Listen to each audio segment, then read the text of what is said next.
I met Oasa about a year ago now, along with my colleague and co-curator for Paper Roots, Ginny Trainer. We were at a panel discussion at the Brooklyn Museum about Women to Watch, and we were so struck by the emotional depth of Oasa's work, but also the humor and irony with which she presents and challenges the status quo, especially as it relates to racial, gendered, and class-based inequities and the ways these intersect in our society. It was so extremely profound and funny, if you can imagine that, that those two things together.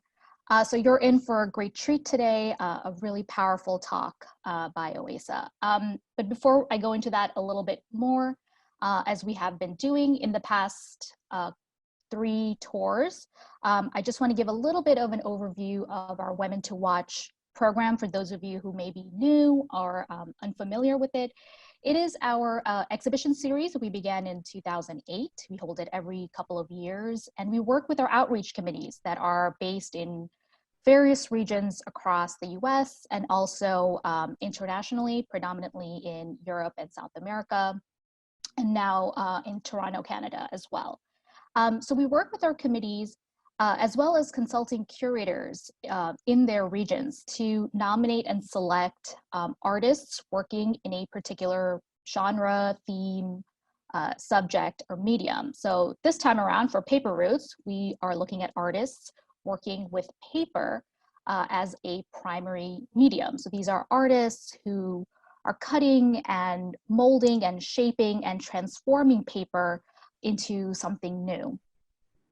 So I, first of all, would like to thank our committee based in New York that Oasa is representing, Regina Bellotta and the rest of the New York committee, as well as Carmen Jerimo, who's the associate curator at the Brooklyn Museum, for all of your hard work and support for Paper Roots.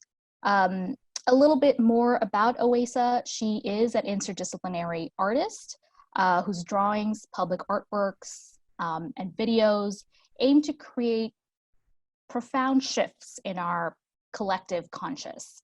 Her very politically charged, large-scale cut paper waves, one of which is featured in Paper Roots, is an allegorical exploration of how Black power and bodies in protest resonate in contemporary society. Oasa received her BFA from the Fashion Institute of Technology and her MFA from Hunter College. She has exhibited at the Brooklyn Museum, Studio Museum in Harlem, Pratt Institute, Maryland Institute College of Art, which is here in Baltimore, among numerous other galleries and institutions. She is currently, or she is a 2019 to 2020 recipient of the Art FP, an open call for Brooklyn-based visual artists to exhibit at Brick House. And Oasa, along with the artist Mildred Belter, is part of the artist collaborative Brooklyn High Art Machine. So with that brief intro, please join me in welcoming Oasa DuVerney. Oasa? Hi, how are you guys? I'm not seeing the audience, but hey, how's it going? Thank you for that really great introduction. That was, I feel like I really can't add anything to that, honestly, but I'll try. Maybe, I think what I'll do is I'll start off just by showing you guys some drawings from going a few years back, I would say to, oh, that's about a decade back. And only because I feel like this is work that is suddenly very relevant again. I think a few weeks ago, there was this like collective, oh, racism. Who knew? And the truth is, there are a lot of us that knew. And so I wanted to share this particular body of work with you. Give me 1 second so that I can get this together. Okay. Are you guys seeing what I'm seeing? Okay, cool. So what we're looking at now is the illustrated guide to not being so fucking racist. I'm not sure how many people are familiar with this work. But, oh, I'm sorry. There's something weird happening. Can you guys see the share? Can you guys still see it? Yeah, we can still see it. Mm-hmm. Oh, okay, great. Awesome. There's just some weird window popped up. So this is the illustrated guide to not being so fucking racist. And I started this project. I'd like to say that it's ongoing. There are so many more pages to add to it, and I'll only share a couple of them with you. But I started this around 2009 after the inauguration of Barack Obama as our president, the first Black president in the history of the United States. And there was all of this, there's all of these conversations happening that I saw on the news, but then also in my personal life. You know, I was in an MFA program at the time, and also working at a museum, and I had 2 small children, so who attended a private school that was more than very white, and very rich. So I was really hearing these perspectives that weren't really related to my experience, about my experience as a Black woman in this world. And there were these conversations about now living in this post-racial society, and what that meant and how good that would be for this next generation that's coming up to be raised in this post-racial society. And honestly, it would have been funny if it wasn't so tragic, because we all know the truth of the matter is that we're not in this post-racial society. So this is what I would call the tome. It's, you open it, and when you open it, there's a series of drawings inside. And so these are 2 examples of drawings that are a part of the series. Yeah. I think you're on a different screen. So this, I think you need, or it didn't click through. Didn't scroll down. It didn't? Okay. Yeah. Maybe you just scroll. Okay. I just resumed. You guys get it? I see the cover. Huh. Okay. Let me try something else.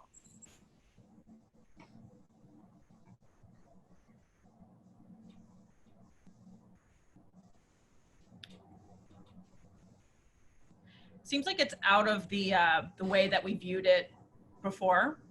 Yeah. Yeah. Huh. So maybe share a different, I don't know what it says it's on a, so it's a PDF form, what it's showing right now. Okay. Yeah, so you can scroll down, I think. Yeah. Okay. Here we go. Yeah, great. See it? Okay, yeah. Awesome. I wonder if, can I make it bigger? Let me make it bigger for you guys. Woo. Sorry for this. Oh, it's no problem. Not usually this technically difficult for me, I swear. That's perfect, we can see it, yeah. That better? Yeah, perfect. Okay, cool. We did it. So these are 2 examples of drawings that exist in the illustrated guide to not being so fucking racist. And I'd really love to say the full title, just because I think it's really important to try to be not so fucking racist. Even like if you can't just be anti-racist, just be a little less. So this on the left side of the screen is a reference to the murder of Trayvon Martin. I'm not sure if everyone remembers around the time that I think George Zimmerman was acquitted of murdering Trayvon Martin, there was also this campaign to save African children from like a murderous warlord, Joseph Kony, by this white American Christian group. And I thought to myself, like, well, isn't this something? There's like so there's all this like money and resources and marketing being poured into saving Black children in Africa. And our own system makes it okay and even rewards people for murdering Black children here in the United States. So this was kind of like a take on the ad that that group had made. I don't exactly remember the name of the group. And then on the right side of the screen is this other, is another work, which is ink on paper. And this one's a little more personal. So a lot of the pages kind of move back and forth between social commentary and personal experiences. So I had this experience in graduate school where a German woman who was a TA at the time didn't like the things that I guess the things that I was saying about, that were critical of, I'm trying to remember. Oh, I was being critical of like the US occupation of Iraq and Afghanistan. I was saying something critical about that. And she thought that that was offensive for me to criticize that, because and for whatever reason, she decided to call me an imperial oppressor, which spoke to how ignorant she actually was about imperialism and oppression, to accuse a Black woman in America of being an imperial oppressor. So this relates to that experience. Let's see, notes. Oh, okay. So at a certain point, I decided that I would start making these portraits of white men, just that I would, images of them that I'd find in newspapers or having to deal with current events. And that came out of reading this James Baldwin quote that was, I've been described by you for hundreds of years and now I can describe you. That's part of the panic. So I started thinking about, well, you know, what does it mean to be able to describe the other? And who is my other? And my other would be, you know, a powerful white male with tons of money. So I started looking at them and just drawing their portraits, and not really having kind of this goal other than me wondering like, well, what does it mean for me to do this? And what are the differences between me drawing their portrait and some other, and versus like some white dude or some other artist doing it. So on the left, we have a portrait of Vladimir Putin, and I didn't make that up. So I never make up things. I just do a lot of digging. And he really was picking his nose with his middle finger. I think he was like at a funeral for some other, for like, I don't know, some oligarch or somebody. And then on the right is a portrait of Senator Carl D. Perkins, which I'm sure his name sounds familiar if you don't know exactly who he is. If you've ever taken out a student loan, or federal student loan, I should say, you have him to thank. And you can also thank him for the federal student loan debt crisis. So I thought he was also just this important white guy that is very much so a part of so many people's lives that a lot of us don't know what he looks like or don't even think about him. You know, when you take out that Perkins loan, you don't necessarily think about like who's behind it. So that was some work related to that. So at a certain point, I started thinking more about, and this is much later. Those drawings before were from 2014. And in 2016, we all know Donald Trump became president, and that kind of, but I would say in like 2015, like just when he started his campaign, it really started kind of like changing. It changed very quickly the way I think mainstream media approached, approached a lot of things, especially when it came to like,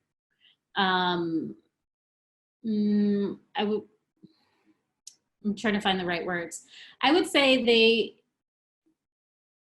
it became this like political correctness that I think was often championed by, I would say, more like left-wing mainstream media, and then demonized by, I would say, the more right-wing mainstream media. They both kind of gave space to racist ideologies in a way that they hadn't been for a long time. There was a lot of like justification or normalizing of his language and his behavior. So I really started thinking more about that. Like it was suddenly okay to be racist, or like openly racist, or I would say openly racist people kind of like came out of hiding. And they had like the voice, and they had a platform that they had been losing, maybe for some time. So I started making work about Donald Trump, and thinking a lot about, like in this drawing in particular, I thought a lot about like a flaccid penis. Like what does that look like? And I don't want to just like draw a flaccid penis, but it really inspired the composition. And I was thinking a lot about kind of like these, like the power dynamics, and all of this talk about like Russian interference in the election and all of these other things. And Vladimir Putin he's like, I don't know, like his image in American media is kind of funny because it's slightly sinister, but it's also like very heroic. But he's also a flaccid white penis. So how do I deal with that? What does it mean for me to make a flaccid white penis? And so I thought, like, I saw that picture of him like vacationing shirtless. I think there were like pictures of him also on horseback. This one, he was reclining, I think, like on a lake somewhere. And I thought, like, just the way he was reclining was really, it was really like powerful, but dead. Like, and who would his testicles be? And at the moment, I thought, well, obviously it's Donald Trump. And I just found this image of him having a conversation with Jeff Sessions. And I thought they were like perfect as testicles. And so this is how that portrait was composed. And it's hard to see, but in the background is the ejaculation. And it's actually an explosion from the US and South Korea. They have they like do this missile testing, these exercises off the coast of the Koreas that for some reason, like, our media doesn't really report that. They just report when North Korea does it. And they don't make any mention of like US provocation of their exercises anyway. So that's the ejaculation in that one. Let's see, here's another image. Here is then from the same series. And again, like I don't really change the images, like the portraits themselves. Like Donald Trump was really eating a hot dog. And this person, I always forget her name, like she's the widow of the first military officer that died in the line of duty since in Trump's first military exercise, or like whatever he did, whatever he approved that didn't go well, and her husband had died, and still somehow she like attended his State of the Union and thanked him, which I thought was really crazy. So this portrait is kind of based on that. And everyone knows Steve Mnuchin, and we can thank him for our $1,200. We literally just got ours, by the way. We just got. I'm sure some people haven't gotten theirs at all yet. all of that brings me to this other idea, like, you know, thinking about just like drawing all of these like old white men, and it's, for the most part, it's pretty comical. There's a lot of humor involved in it, which is really important to me. Because if I'm not laughing, what's the point? Like, did it really happen if it didn't make you laugh, you know? But I was also thinking about like, well, okay, I'm drawing the other, you know, and trying to figure out what that means. But I was also thinking about, well, what, you know, I guess in figuring out what that means, I was also contemplating like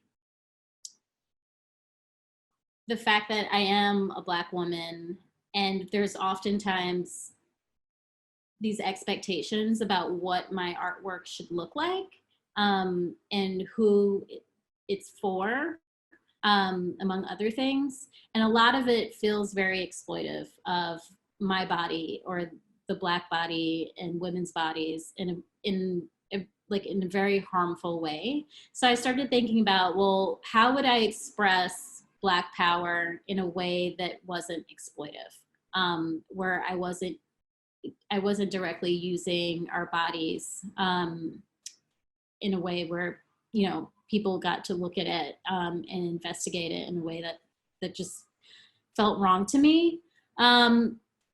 So I started drawing. I started drawing a lot of different things, a lot of different elements in nature, and I settled on the Black wave, mostly because I was thinking about how necessary water is to life on Earth, and kind of like drawing a relationship to that, and Black power and Black liberation, how necessary it is, and how do I convey that message to everyone? How do I make it universal?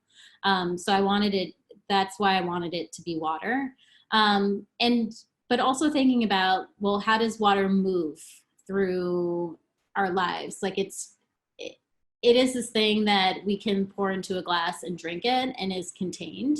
But when it has the opportunity, it does flow through different spaces. And relating that, I wanted to relate that to protest, and I'll go back to that, but here we go. So this is the Black Power wave drawing for protest. That's going to be part of paper routes. And this comes apart. In theory, this comes apart to be used in protests. There's little yardsticks at the end of them. And it's made to kind of embody this idea of how water can move and how ideas can move, right? How we come together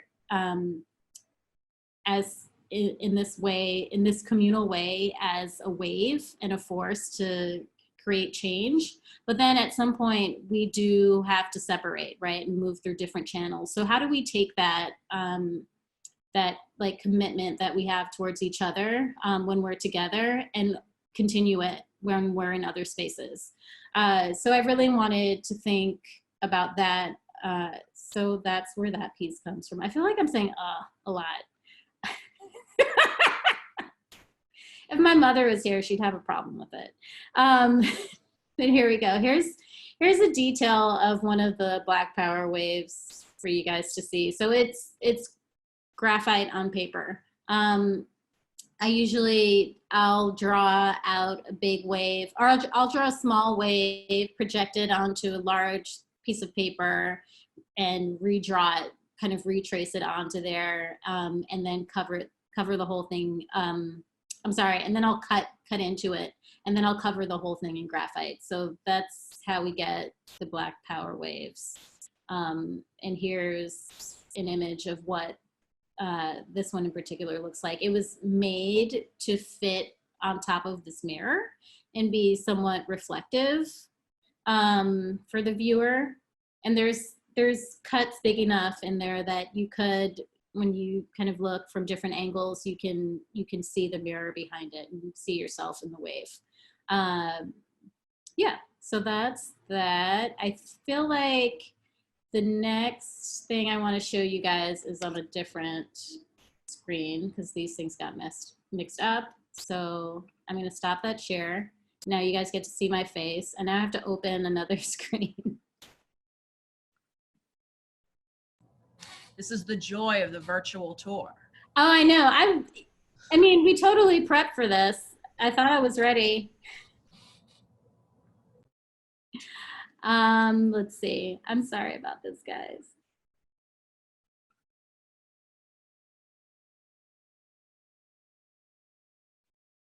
Do people have questions so far?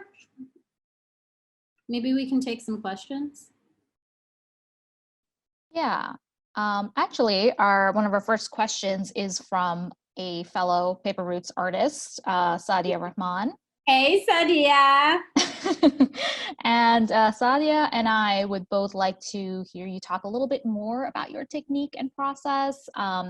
She asked specifically, what pencils do you use? What papers? How long does it take? What is your idea about size and scale? So can you elaborate a little bit more on your process and technique? Sure.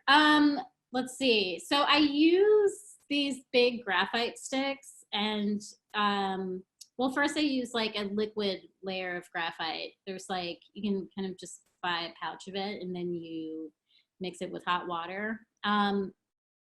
And I coat it in that, and then I have to go over it with these heavy graphite sticks to really kind of build up the surface and get more texture. And what's the paper? I use the Coventry rag. Do you know the Lenox paper? It's the one, this is the one, for people who, or artists who live in New York or lived in New York, there's this art store called New York Central that was really amazing. They had this great paper department, and you could find any kind of paper. If this paper was made, you could find it there. And unfortunately, the owner who had owned the building, he passed away, and his family decided to sell the building to the Marriott Corporation. And the store closed. And the only type of paper that I can still find that I've bought from them is this Coventry rag that's made by Lenox, I believe, or made by Legion. And so that's the paper. And what was the other question? Did I answer all of the materials questions? I know. How long does it take usually to make one of these?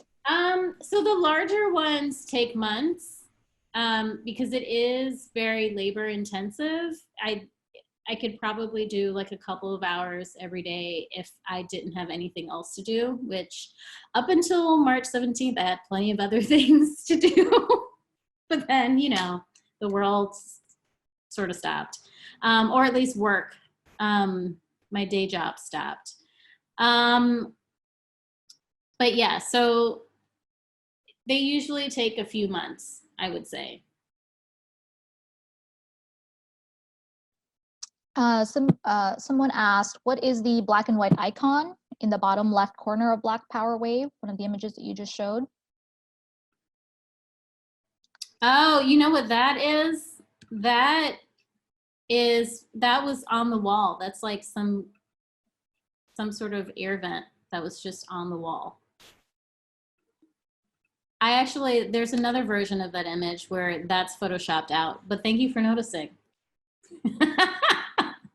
One of the things I noticed always about, we talked a little bit about the new work that you've been creating, but also your graphite works, is that light, the effects of light plays a role. Can you talk about that a little bit more? Yeah, the light plays a major role in these, the wave drawings specifically, and even the work that's behind me now. This is a work in progress, but it is, I'm trying to give you guys a bit of a close-up. So it is a mountain of white gilt. And also using a similar process to making the waves, but obviously it's a different type of landscape. because it's mountains. And I'm using gold leaf to cover it. You can see it's in process. It's waiting for money to buy some more gold leaf. But I don't want to say the light is doing most of the work, because most of the work does because my labor is also important, but it plays very much so, it plays off of the light in the space. And I think what's nice about seeing these works in person versus just on a screen is that it changes as you move around the space. It changes with you. I'm also really curious about how you make the incisions, how you actually cut your paper. What tools do you use? And yeah, I just use a basic X-Acto knife. Yeah. Yeah, that's pretty straightforward. That'll never change. So, so are they shallow cuts, deep cuts? They vary. How do you go about it? They're all the way through. The paper, if you're familiar with the paper, it's a pretty heavy weight paper, so it really stands up to all of the cuts. And I've, through trial and error, I've kind of figured out what cuts will work and what cuts won't. And I guess the key to what it is that I'm doing is to never cut anything out. So I'm cutting into it and things are kind of loose and coming out, but nothing ever falls out. The reason I mentioned this is because you talk so much talking about the labor that you put into this to make all of those incision cuts. And also I remember from your panel discussion, you talked about being covered in graphite. And so, right. So to have this whole, to put your entire body into making your artwork, I think is a really powerful experience for you as an artist, for us as a viewer. Yeah, it is. I mean, I have to say, I think I've always used drawing as a cathartic experience for me as the maker. And although the portraits and the waves that are more labor intensive are very different, I think there are very different types of cathartic experiences. I would say when I'm drawing a portrait, I'm really kind of like meditating on the person. And I'll show you guys later on, but I've made portraits of my children as they go through different phases in their lives. And we've kind of like overcome a lot of very difficult circumstances. And they're growing into adults slowly, but also really quickly. They're 20 and 18, and I'm kind of like, oh my God, how did we even get here? But then, there's also drawings of Jeff Sessions and Donald Trump and Steve Mnuchin and random also like horrible people, where that meditation on them is a little bit different, because I guess I'm just like, yeah, fuck you. I'm gonna make you as ugly as, you know what I mean? Ugly as possible. Or like, yeah, you're old and whatever. Just thinking about those things. But and then with the waves and the drawings where things are being cut into, and they're very obviously more labor intensive, and a lot of them are as big as I am. It is like a very different cathartic experience, where it is like there are all sorts of emotions happening, and it is an opportunity, I think, for me to kind of like zone out. I would even like compare it to doing like breath work, just because your focus is on these things. And I don't want to say like I'm like in a trance or anything like that, but it is this really wonderful experience. And then my hand gets a cramp and I gotta stop. So Oasa, when we selected your work to be featured in Paper Roots, we we had no idea what 2020 would look like, right? We could not have predicted this this moment, this movement that is all across the US and even internationally now. But of course, in some ways we could have predicted it, right? Because these realities that you're so beautifully and humorously expressing in your artwork, they've always existed within the fabric of American society long before now. But speaking about what we're seeing now on this national scale, have current events impacted you as an artist? Are they inspiring you to think about your work in different ways? How has this influenced you? Right. I mean, it's definitely, it's in a strange way, it's encouraging. I think the things that the country is now kind of waking up to collectively are things that Black people have been talking about for centuries, right? There's like, if you read our books or listen to the music we've made or any of the other kind of, I would say, like, I guess more than creative outlets or contributions that we've made to American culture and society, like, it's there, right? We've always said it. We've always talked about it. But there is something very, very different about this moment that I didn't experience this. And I think during the protests, during early 2015 or 2014, even like a little bit before that, like, this feels very different from that for me. And it feels like there are more people with us.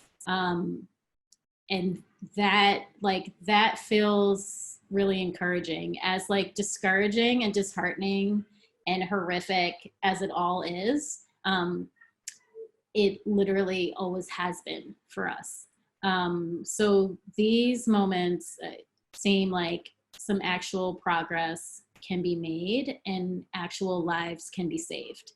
So in that sense, it's good. And I think this is like kind of like this awakening that a lot of us have been waiting for.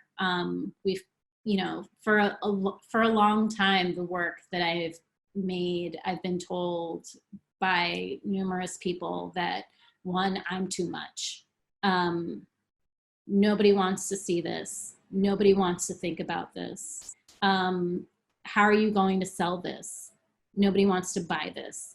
And so, I mean, I really, really hope that this is not just like this weird trend that people kind of buy into for a short period of time until something else, some other issue captivates them. I hope they, I hope this is taken seriously. I hope, I hope for a real defunding of the police and a real abolition of policing, because it is most definitely rooted in racism and oppression, and totally unnecessary in most situations. I mean, I, for one, will speak to the fact that almost every time I've tried to get help from a police officer, like specific, I always think about this time where like an ex was stalking me, and he knew where I worked and what time like I went to work and what bus stop I was at, and he would show up at my bus stop. He showed up at my house.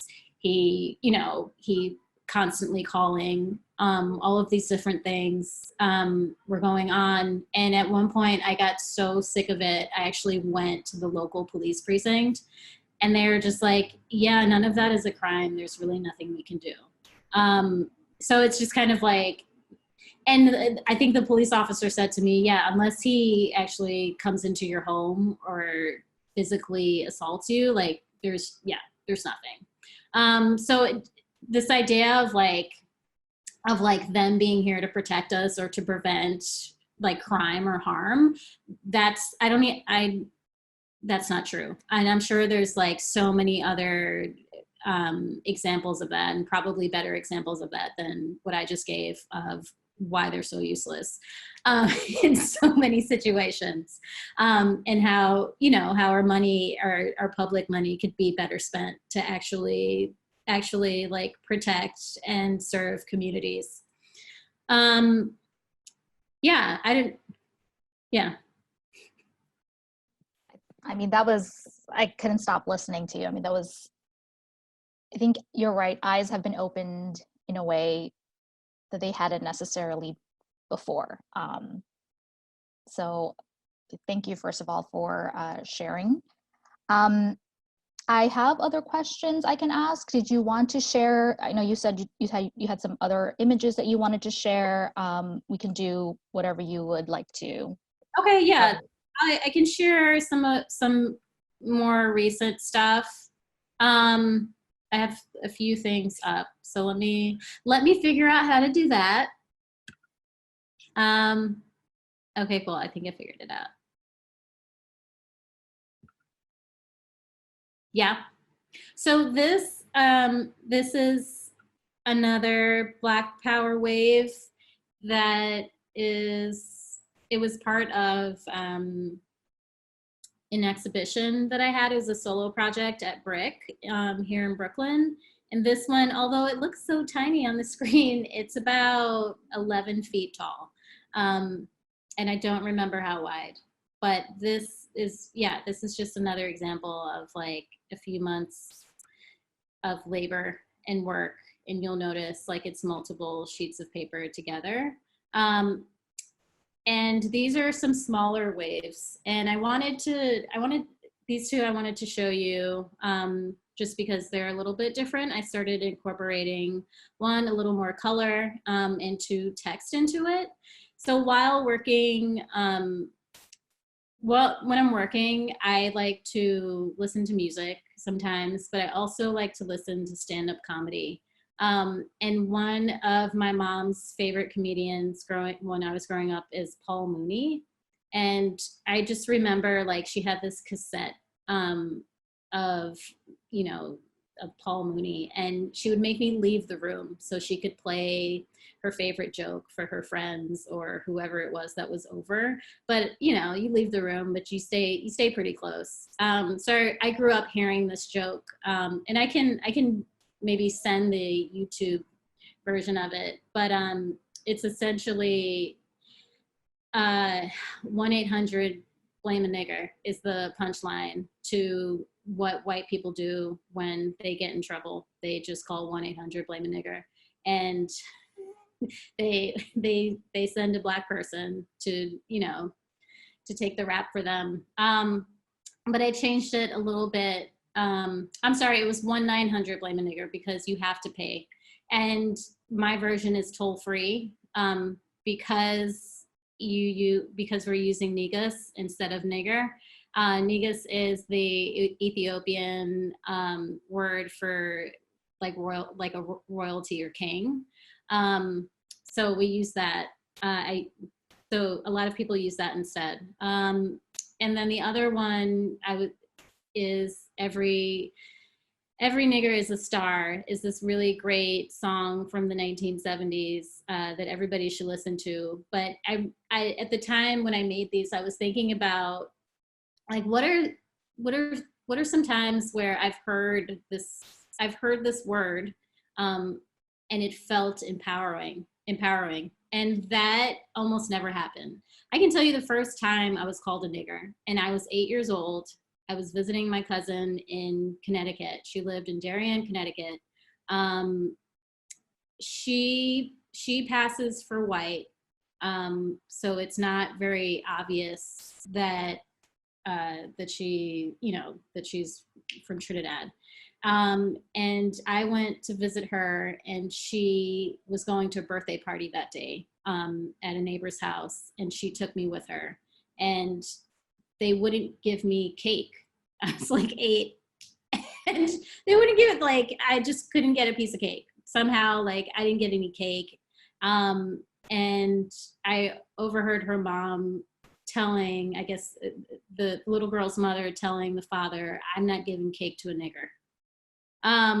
And I didn't exactly know what it meant, but it felt wrong. Like it felt like an insult. And you know, I went to my family, my aunt who I was staying at, and I told her what happened. And I don't even remember what happened after that.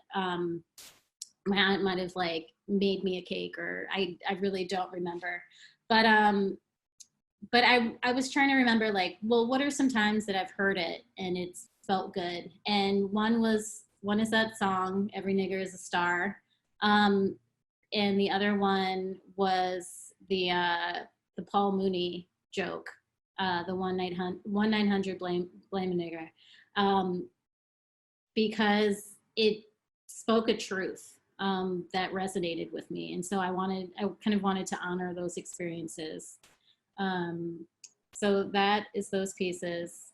Also, it's also like, I would say the "Every Nigger is a Star" is also like a part of it is, for me, also has to do with seeing it in print. It's always starred out as if like we couldn't even guess. And I don't want to see it, but then I'm also just like, those stars there, like what did the stars even mean? So I'm also kind of like interested in why we do that. And then this is another piece. This is another newer piece where I kind of use the waves to frame a portrait of my son, who he's now 18. And we've been through some serious trials with him over the course of the last couple of years as he's growing into adulthood.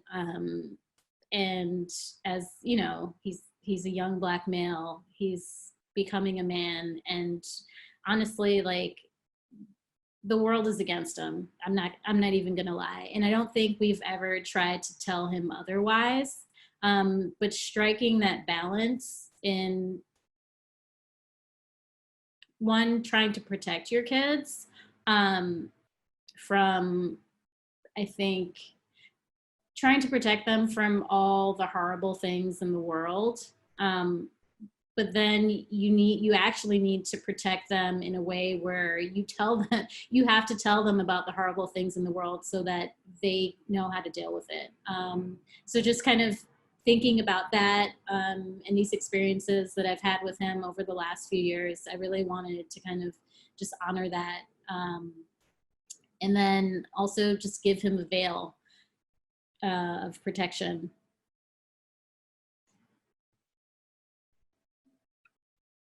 So I feel like I've talked a lot. Should we take more questions?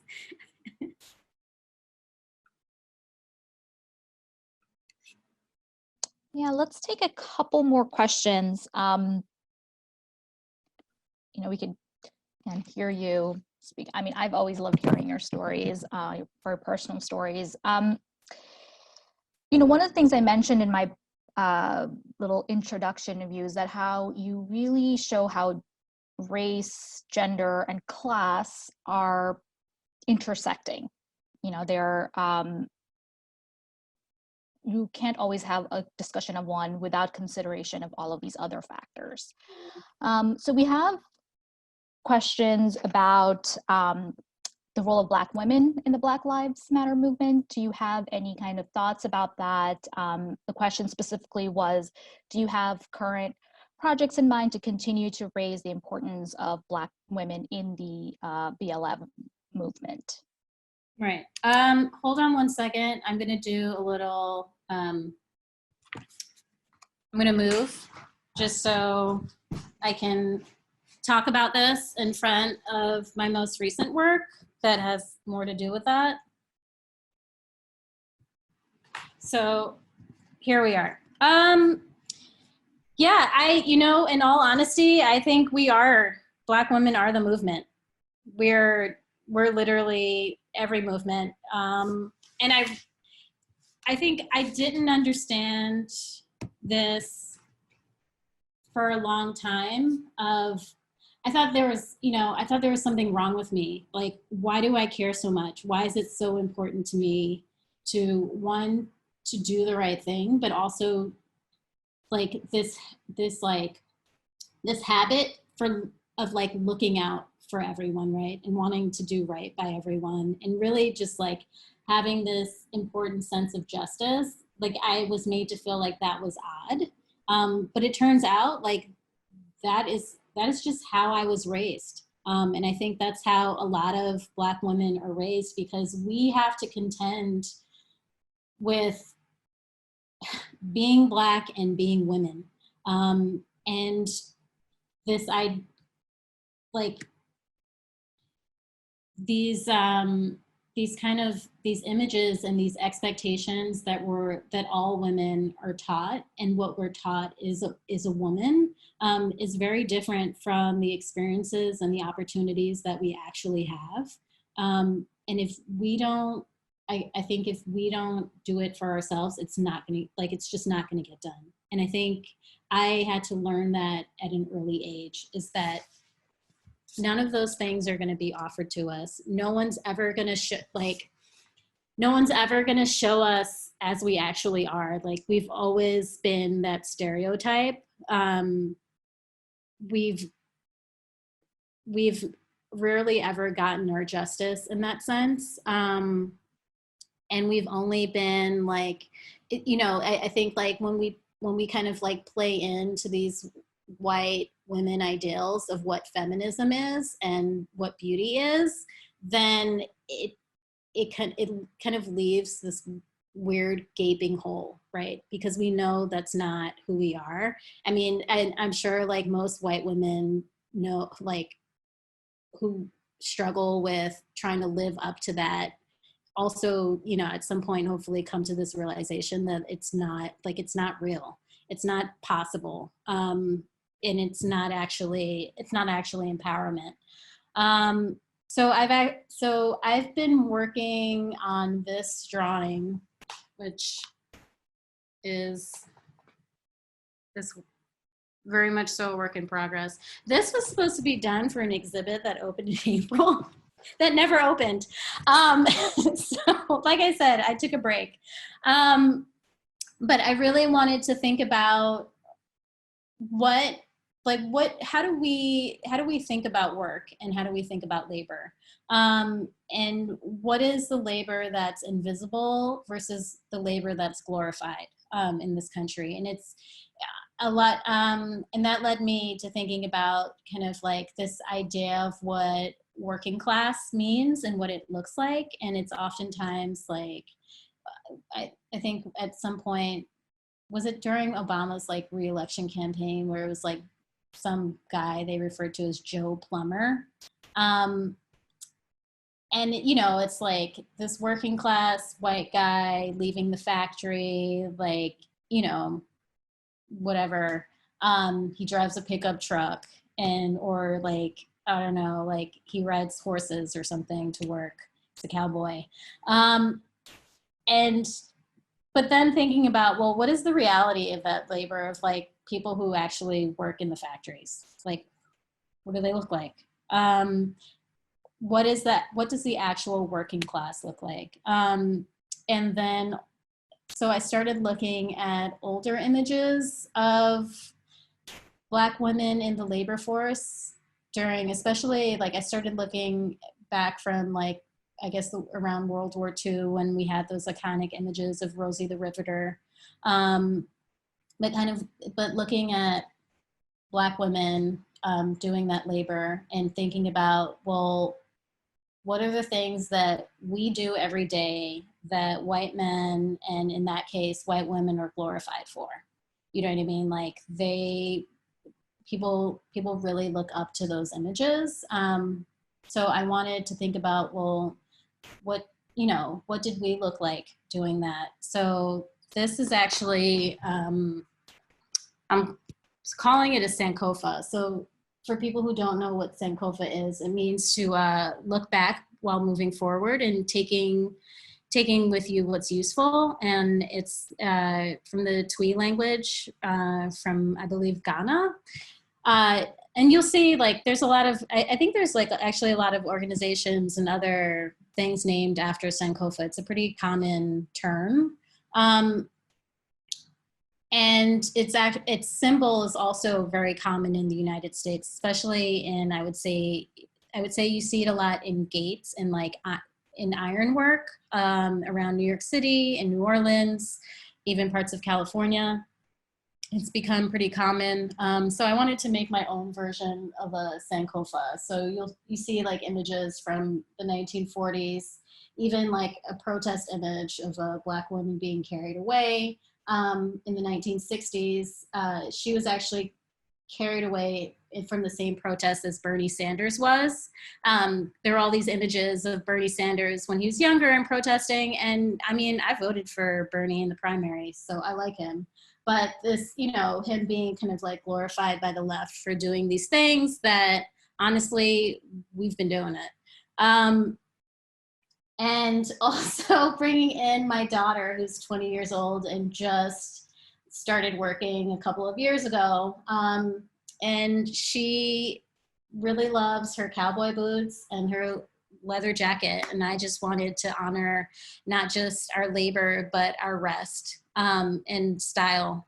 So that's what I've been up to as far as that goes with my work. I think it's a wonderful place to conclude. I don't even know how this hour just sort of flew by because this was amazing. It was my rambling, I'm sure. No, it was not rambling. I think we were also, I'm looking at the comments and everyone is really moved. So, and I'm like hardly able to speak because I'm so moved.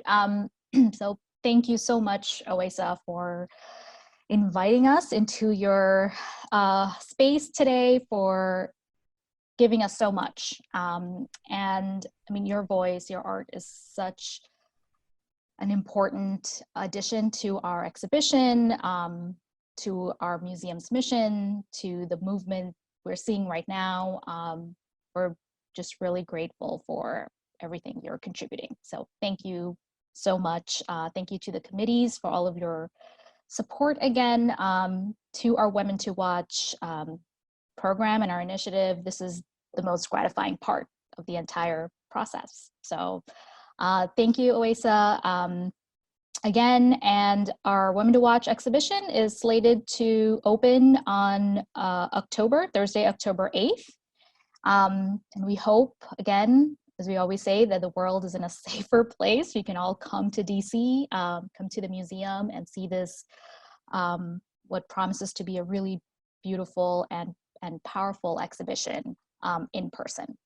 So with that, Carolyn, if you have any final thoughts on this? Yeah, I just want to echo Aureen, Oasa, thank you so much for taking the time and showing us your work and your process, especially with everything going on.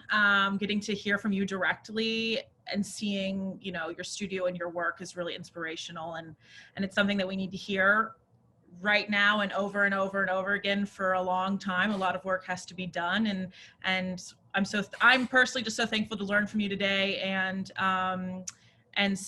just see your work. So we can't wait to see it in person soon.